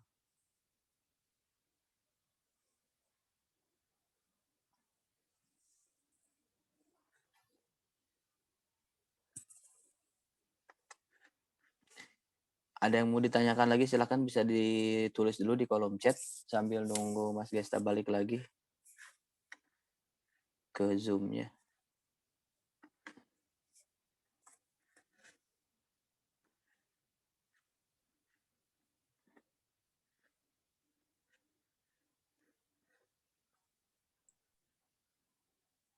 Halo? Halo? Ah iya, sempat mati tadi. Gimana Bang? Ada pertanyaan tadi? Apa gimana? Enggak, tadi ngilang. Ada yang nanya, misalkan katanya kalau hanya konsultasi bisa enggak katanya untuk tesis ataupun LOI. Nanya-nanya sih. Konsultasi boleh, nanti email aja ke email saya. Ini ya, emailnya saya ketik di sini.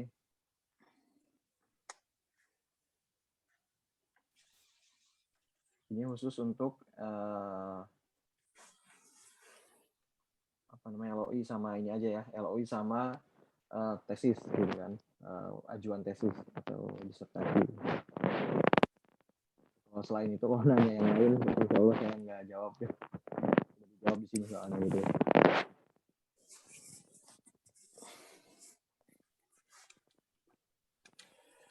Belum masuk ke dalam grup konsultasi. Oh ya, nanti boleh dibantu disebar link grupnya. Karena kan udah ada beberapa grup ya seingat saya.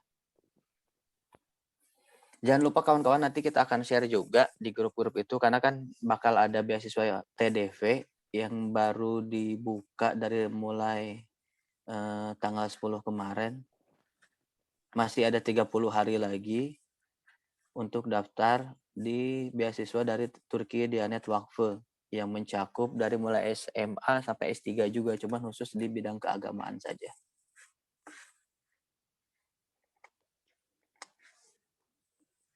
Ada lagi yang mau raise hand, silakan.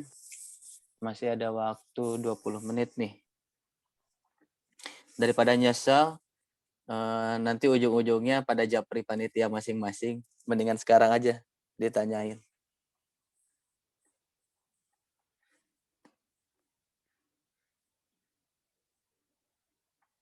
Mohon maaf Kak Gesta, boleh minta review LOI dan proposal risetnya gak katanya? Berarti di email aja ya ntar ya?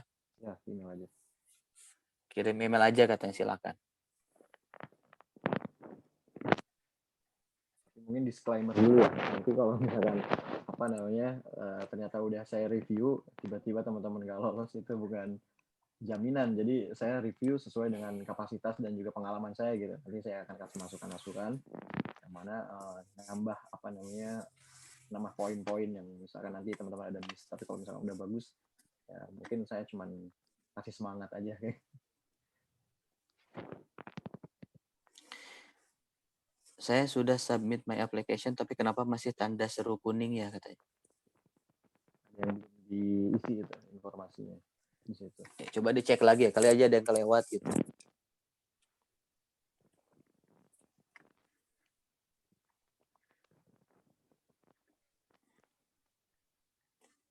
Silakan kawan-kawan, ada yang mau ditanyakan?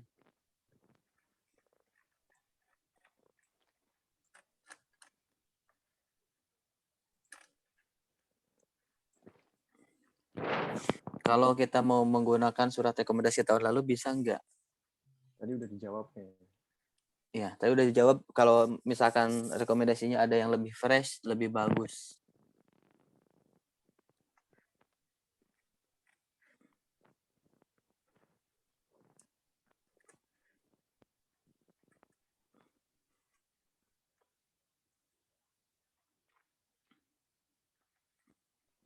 Ini Bang, total biaya yang dikeluarin YTB berapa Kak? Allah alam jawab gitu.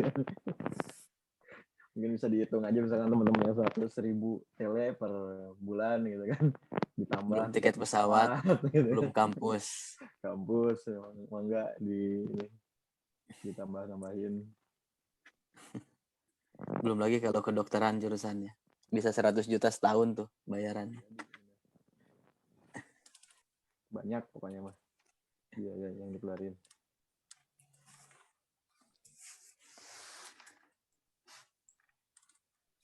Yang nggak mau resen bisa di chat silakan.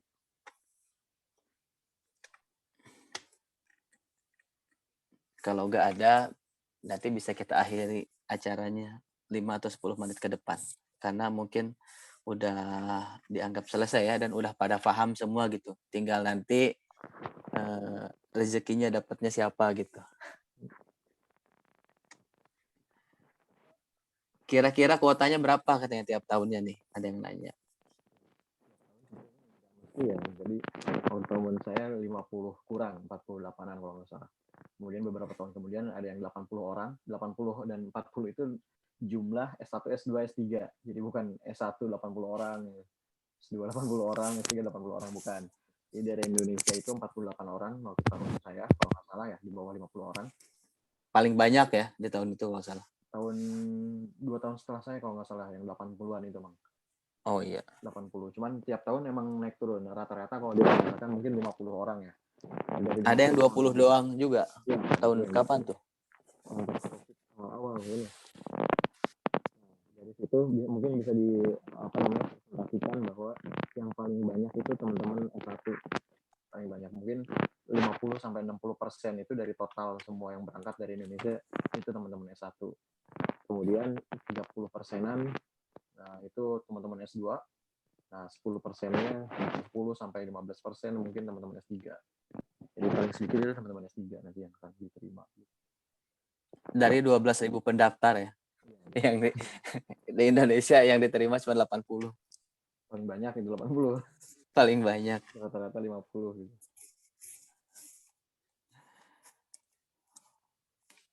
Ada yang nanya, Kak saya masih semester 6, kemungkinan lulus tahun depan. Kalau saya mau minta surat rekomendasi ke Kak Gesta buat tahun depan boleh enggak? Gitu, kalau boleh, ngehubungin siapa? Lulus tahun depan, terus mau daftar tahun depan, insya Allah tahun depan aja rekomendasinya gitu. Di email aja tahun depan ya? Iya, diingetin ke saya, terus kirim LOI dan juga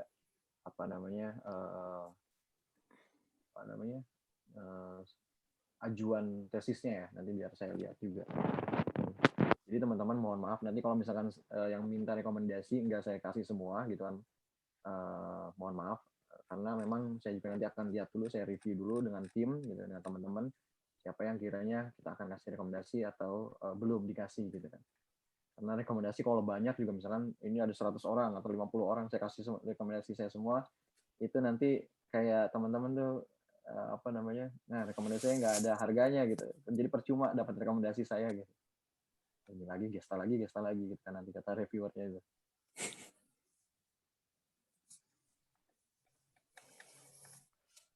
Izin bertanya, academic qualification isiannya mengenai ujian atau kemampuan katanya. Bisa dilihat ya di situ udah jelas gitu kan tentang academic qualification itu ujian ya. SAT, GMAT gitu yang tadi udah ditanyakan sama Mas Mirza juga gitu.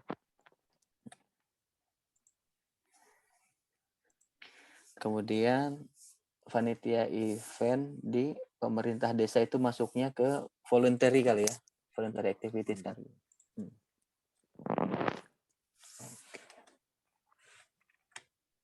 Tahun ini berapa ribu pendaftar gak tahu tuh kita, belum ada pengumumannya sampai nanti pendaftarannya ditutup. Biasanya baru ada diumumkan. Banyak ribu gitu.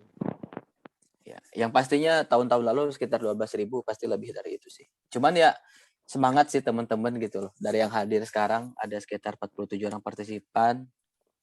Kalau sudah rezekinya gak bakal kemana gitu. Jangan apa namanya beasiswa itu kan misteri ya. Ketika teman-teman udah pesimis duluan, insya Allah nggak bakal dapet. Dan kalau optimis aja, insya Allah lah dapet gitu kan. Mau berapapun namanya jodoh, jatuhnya ke kalian juga gitu kan. Yang penting usaha aja. Kita Bismillah, niatnya lurus, dapat restu dari orang tua juga. Kalau misalkan jodohnya, insya Allah datang gitu kan. Kalau masih belum jodoh juga, masih bisa ke Turki kok. Iya, bisa dihubungi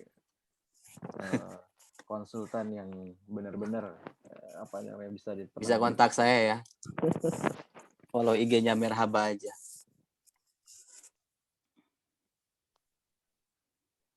Apa tuh? Kalau ada yang nanya, maaf Kak, kalau imun online maksudnya apa?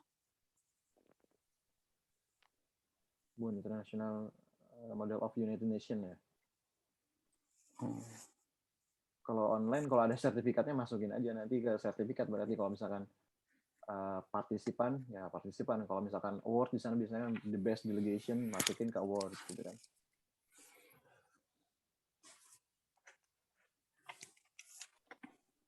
Gimana kawan-kawan, masih mau dilanjut sampai jam 3 pas atau kita sudahi saja karena memang tidak ada lagi yang raise hand yang bertanya.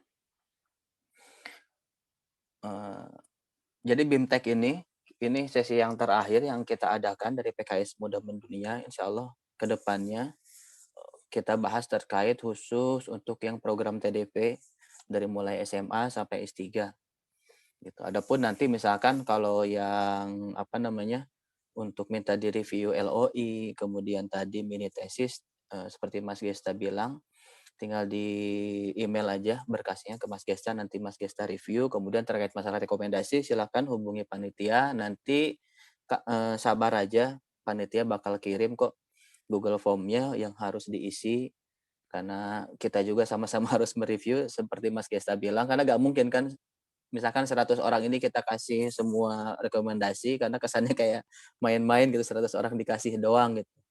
Tentu nanti harus kita review juga, harus kita lihat juga letter of intent-nya seperti apa. Yang lalu kemudian siapa aja sih gitu yang misalkan berhak untuk dapetin rekomendasi dari kita yang disediakan oleh panitia. Kalau udah daftar di ITB nanti boleh gak daftar di TDP juga? Nah ini menarik banget nih. Mas Gesta gimana? Yang udah kalau misalkan kita udah punya aplikasi di ITB boleh di TDP gak katanya? Kalau sekarang kan modelnya sama ya katanya, portalnya dari Turki Buslari juga ya. Kalau dulu tuh kan sempat beda, kalau sama setahu saya nggak bisa, jadi cuma bisa satu beasiswa aja gitu. Jadi kalau misalnya enggak, sekarang beda, dua portal, beda ya? Websitenya dua, iya. Kalau dua portal, insya Allah bisa, nggak masalah. Coba aja dulu lah ya. Coba dulu ya. Kalau dua-duanya diterima nanti tinggal istikharah aja milih yang mana gitu. Tapi yang paling pasti kayaknya lebih gede, uang sakunya lebih gede ya TB ya, cuman TDP dapat tiket pulang. TDP dapat tiket tiap tahun untuk pulang. Itu mungkin lebihnya untuk yang SMA.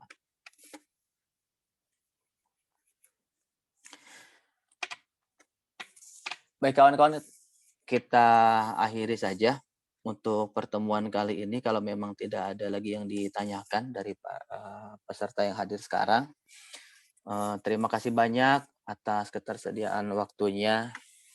Sekali lagi mudah-mudahan ini dicatat oleh Allah Subhanahu wa taala sebagai salah satu ikhtiar yang paling maksimal gitu yang kita lakukan dalam rangka tadi ini sebagai salah satu ikhtiar untuk menjemput kesuksesan kita masing-masing.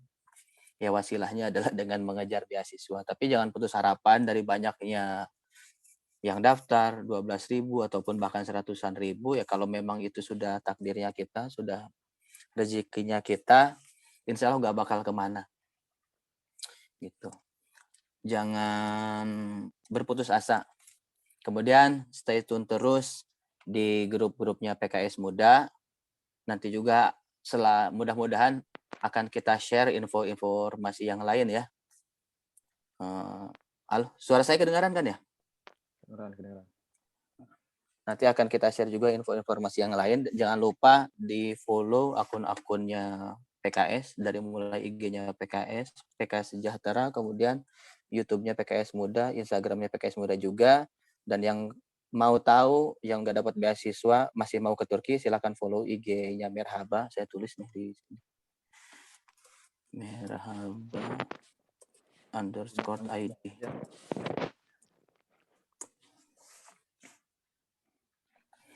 Bisa nanya-nanya juga, tapi Merhaba belum buka untuk bulan-bulan ini. Nanti segera kita akan adakan pembukaan lagi untuk tahun ini. Di kita juga ada yang namanya Waiver Scholarship ataupun beasiswa pendidikan dari mulai minimal 50% sampai 100%. It means berarti gratis ya kalau dapat beasiswa 100%. Dan tentunya ada ketentuannya juga, nilainya harus bagus. Di atas 80. Ya pokoknya tanya-tanya aja. Silakan yang mau ditanyakan boleh di follow IG-nya Merhaba, di follow juga IG-nya Kak Gesta, Kak Naila. Silakan kita tetap bersilaturahim, berhubungan baik sampai akhir nanti. Mudah-mudahan saya harapkan semua yang hadir Allah takdirkan menjadi awardee YTB, karena kan tadi tahun paling banyak tuh 80 orang ya. Nah sekarang yang hadir 40 orang. Ya mudah-mudahan 40 orangnya dari partisipan yang hadir lah gitu. Setengahnya dari luar. Siapa tahu kan, nggak ada yang tahu ya. Amin, mudah-mudahan. Oke kawan-kawan, sebelum kita tutup silakan Mas Gesta, ada yang mau disampaikan? Kalau dari saya mungkin juga kepada teman-teman PKS Muda, Gema Keadilan, Kang Wildan, partisipan yang ada di sini, ya mudah-mudahan ke depannya ya teman-teman bisa serius untuk dapat beasiswa ini kalau misalkan memang betul pengen gitu kan. Karena teman-teman yang serius saja kadang-kadang belum tentu dapat gitu, apalagi yang nggak serius gitu. Yang submit aja belum tentu dapat gitu, apalagi yang nggak submit gitu kan. Detail informationnya nggak diisi kayak gitu. Makanya kita kan diminta hanya untuk ikhtiar gitu kan. Selanjutnya Allah yang akan menentukan gitu kan. Ya, mudah-mudahan kalau jodoh-jodohnya teman-teman di sini usahanya terbayar juga gitu. Penting bismillah aja gitu. Lanjut dan niatkan kalau ke Turki itu bukan untuk jalan-jalan kayak tahun minggu lalu saya sampaikan, bukan untuk ke Kapadokia tapi niat tholabul ilmi gitu kan. Barang siapa juga yang tholabul ilmi fahuwa fi sabilillah hatta yarji, dia kan jadi fi sabilillah dalam jalan Allah sampai dia kembali. Jadi sungguh mulia yang ingin tholabul ilmi, mencari ilmu, apalagi di Turki bisa sekalian ke Kapadokia gitu. Allahuakbar. Mungkin dari Ana gitu, mohon maaf sebelumnya jika ada hal-hal yang kurang berkenan dan juga ada yang salah dari penyampaian Ana gitu kan dari saya. Assalamualaikum warahmatullahi wabarakatuh. Waalaikumsalam warahmatullahi wabarakatuh. Makasih banyak Mas Gesta. Oke. Kita berada di penghujung acara. Alhamdulillah ya sudah kita lalui dari mulai webinar, kemudian BIMTEK sesi 1 dan BIMTEK sesi 2. Saya ucapkan terima kasih banyak kepada Bidang Kepemudaan DPP PKS, terkhusus Departemen APP. Di sini hadir ada Mas Elmo yang sedang studi di Jepang, kemudian ada Mas Andri juga, kemudian kepada para panitia yang lain tidak bisa saya sebutkan satu persatu. Terima kasih banyak atas waktu dan kesempatannya. Dan kawan-kawan juga terima kasih banyak sudah menyempatkan waktunya untuk hadir bersama kami. Kami hanya bisa memfasilitasi sebatas ini dan mudah-mudahan kalaupun misalkan nanti kami bisa memfasilitasinya lebih, doakan saja karena harapan kami kita bisa memfasilitasi lebih dari ini gitu. Jangan lupa stay tune terus di akun-akun PKS ataupun PKS Muda. Insya Allah selain Turki juga akan kita share semua peluang-peluang beasiswa dari seluruh negara. Karena PKS punya program yang namanya PKS Muda Mendunia. Jadi siap-siap mendunia. Kalau misalkan orang tua bilang kalau kita menginginkan sebuah mobil, maka yang patut kita siapkan adalah garasinya terlebih dahulu gitu. Karena kan kalau kita punya mobil parkir di halaman orang nanti zolim ya. Begitupun kita, ketika misalkan kita punya niatan ingin mendunia, maka kita siapkan dulu diri kita sendiri gitu loh. Karena ketika kesempatan itu datang, biasanya kesempatan cuma datang 1 kali, yang datang 2 kali biasanya kalau ada orang dalam ya. Jadi siapkan diri kita dulu kapanpun ada kesempatannya, ketika kita sudah siap, insya Allah itu kita bisa menjadi hamba Allah yang benar-benar sebetulnya di dunia bukan cuma orang Indonesia doang. Oke, sekian yang bisa disampaikan dari saya. Mohon maaf bila ada salah-salah kata dalam penyampaian. Saya ucapkan lagi terima kasih banyak. Bila fisabil haq wal akhir. Assalamualaikum warahmatullahi wabarakatuh. Izin live semuanya.